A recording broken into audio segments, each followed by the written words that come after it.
بسم اللہ الرحمن الرحیم الحمد للہ وکفا وسلام علی عباده الذین اصطفى اما بعد۔ کنز القرآن کے معزز ناظرین و سامعین، السلام علیکم ورحمۃ اللہ وبرکاتہ۔ آج کا عنوان ہے حفظ قرآن کی اغلاط اور اس کا حل۔ درجات حفظ کے جملہ خدام قرآن کی ہر وقت یہ کوشش رہتی ہے کہ طلباء پختہ سے پختہ قرآن کیسے بنا لے۔ اس کے لیے طرح طرح کی اسکیم رکھتے ہیں۔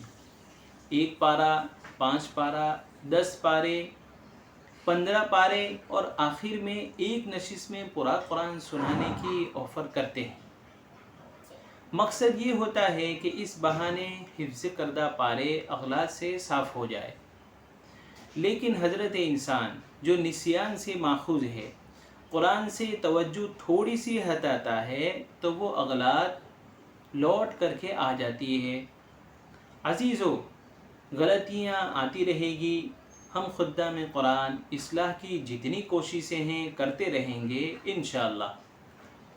پیارے ناظرین و سامعین، دوران حفظ آنے والی اغلاط کا سدباب کہاں سے شروع ہوتا ہے اس کو جانتے ہیں۔ ناظرہ سے متعلق ایک تفصیلی کلپ ہم نے بنائی ہے، اس کو پہلے جاننا چاہیے۔ حفظ کے طلباء سبق سے پہلے ناظرہ پڑھتے ہیں، وہاں سے ہر قسم کے اغلاط آنا شروع ہو جاتی ہے۔ ناظرہ سے متعلق ہم نے ایک کلپ بنائی ہے جس میں کافی عنوان ہے، تفصیلی کلپ ہے، اس کے عنوانات میں سنا دیتا ہوں۔ کلپ کے لیے آپ ڈسکرپشن میں اس کے لنک مل جائے گی۔ ناظرہ سے کون سا ناظرہ مراد ہے، ناظرہ کب اور کیسے پڑھائیں، معلم کو ناظرہ پڑھاتے وقت کن باتوں کا خیال رکھنا چاہیے، ناظرہ کی چند عمومی اغلاط، ناظرہ پڑھانے کے فائدے اور نقصانات۔ یہ پوری کلپ ہے، تقریباً 10 منٹ کی کلپ ہے، اس کلپ کو سن لینا چاہیے۔ تو ناظرہ سے متعلق ہم نے وہاں بتایا ہے، اس کو سن لینا چاہیے۔ ناظرہ پڑھانے کے بعد غلطی آنے کا امکان ہے۔ بعد المغرب سبق یاد کرنے کے دوران بھی غلطی آ سکتی ہے۔ ناظرہ پڑھاتے وقت اور سبق یاد کرتے وقت آنے والی اغلاط کو کچی غلطیاں سمجھے۔ علی الصبا، سبق سناتے وقت اگر غلطی لائے تو اسے پختہ غلطی سمجھنی چاہیے۔ اب اس پختہ غلطی کی اصلاح کے مختلف طریقے حفظ کی درسگاہوں میں رائج ہے۔ نمبر 1، سبق کے فوراً بعد اپنے قریب میں بٹھا کر اندر دیکھ کر انگلی رکھ کر طالب علم کی حیثیت کے مطابق پڑھوائیں۔ نمبر 2، استاد یہ کہیں کہ سبق پارے میں آج کا سبق پہلے سنایا جائے اور اس غلطی کی اصلاح کر کے لائیں۔ نمبر 3، سبق سن لینے کے بعد غلطی والے مقام کو صرف نشاندہی کرنا۔ نمبر 4، شام کو آخری 3 اسباق فرداً سننا، جس میں آج کا سبق پہلے سننا، جب تک پختہ نہ سنا دے دوسرا یعنی کل کا سبق نہ سنا جائے۔ بہر صورت جو بھی طریقہ اپنائے، اغلاط کی اصلاح وقت پر ہو جانی چاہیے، ورنہ یہ غلطی آموختہ میں پہنچ گئی تو وہ پختہ ہو جائے گی، جس کی اصلاح کے طریقے بھی بدل جاتے ہیں۔ آموختہ میں آنے والی اغلاط اور طریقہ اصلاح۔ پیارے ناظرین و سامعین، جب اغلاط کی ناظرہ میں سبق پارے میں اصلاح نہیں ہوئی اور اغلاط آموختہ تک چلی آئی تو اب اس کی اصلاح تنبیہ سے نہ کی جائے۔ تنبیہ یہ اصلاح کا طریقہ نہیں ہے، بلکہ تنبیہ طالب علم تحمل نہ کرنے پر کبھی تو کوئی اور قدم اٹھا لیتا ہے۔ اس لیے بجائے تنبیہ کے مقام اغلاط کو حضرات اساتذہ کرام آموختہ سن لینے کے بعد اپنے دائیں بائیں یا اپنی نگرانی میں بٹھا کر